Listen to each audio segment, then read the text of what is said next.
Some films take a while to open up.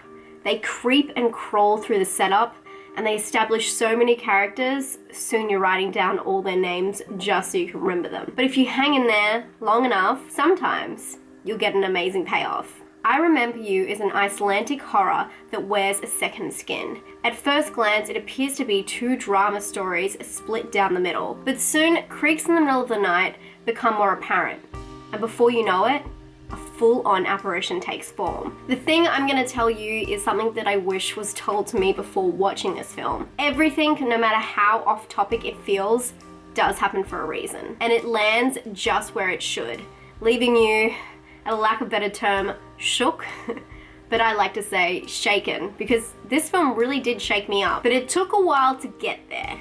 As I said, the film follows two plots, both based in Iceland. One being a story of a psychiatrist unraveling clues on a local murder while picking up the pieces of his life after the disappearance of his son. The other follows a couple and their friends move to an isolated coastal shack to renovate. The story following the grieving man trying to unravel clues was by far the most exciting. And while the other story does come around, it takes its sweet time. But if you hang in there long enough, ghosts do come out and play. The thing that I like the most about this film is its approach with spirits. It's very Eastern Eye, Japanese. It really takes on the essence of a spirit being more like an imprint or a curse. It's got that feeling where spirits are hanging on and lingering long after their time. It's very Grudge, Ring, Dark Water. You got what I mean. But it was very surprising for me for an Icelandic film. I really wish that it would have actually focused more on this and less on dragging everything out. I'm sorry, it does. It drags on so much, this film. And as I said, it is worth the payoff, but let's talk about the obvious. The film is from Iceland, allowing the director to dwell in large, sweeping landscapes and a natural atmosphere that not only looks cold, but in turn reveals the coldness within the characters. And as I've given away, this film does have some supernatural aspects, and they're kind of done in a cheap way, but let me explain why I liked this. The director actually utilized the use of real people during these apparition scenes, and I thought it was actually pretty realistic.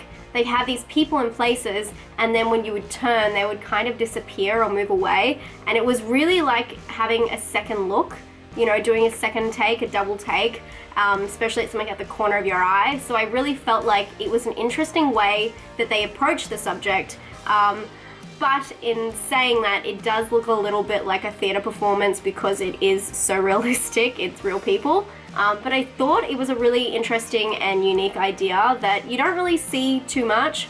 People always trying to use special effects to make things look ultra creepy instead of just having them be what they actually are. Kind of relates to a ghost story with, you know, like the ghost sheet over his head.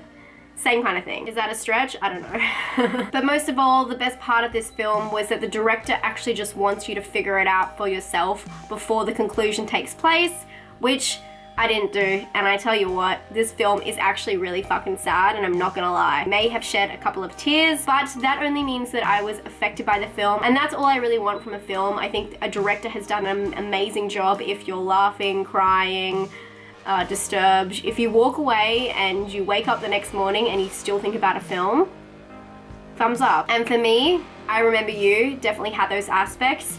As I said, this film is slower, and I would not say it's even a slow burn. It's just dragging at points. So if you don't have a lot of patience, I definitely wouldn't recommend this. If you're not into foreign horror, don't bother. But if you're willing to invest some time into a beautiful story, if you let it play out that way, this could be for you. I'm actually gonna give this film a 6, and that is purely because it was so long, but the story itself, I loved. I loved this story. It was very beautiful. I'm gonna give it a scare score of maybe 4. There's one scene in there that it was quite disturbing, I think, to me, but they don't show you a lot. They only show you what is kind of needed for the film, but the rest you're left to assume what happens. And originality, I'm gonna give it a 6. I would say that this film is like another film. I really want to say what film it is, but I don't want to ruin it because they kind of end similar. So I'm not gonna ruin that. But if you like a little, it's almost like true crimey, great atmosphere. If you love Iceland, check this one out. I hope you guys enjoyed this. Have you seen I Remember You? I'd love to read your comments. As always, leave them down below, and I'll talk to you guys very soon. Stay spooky. Bye.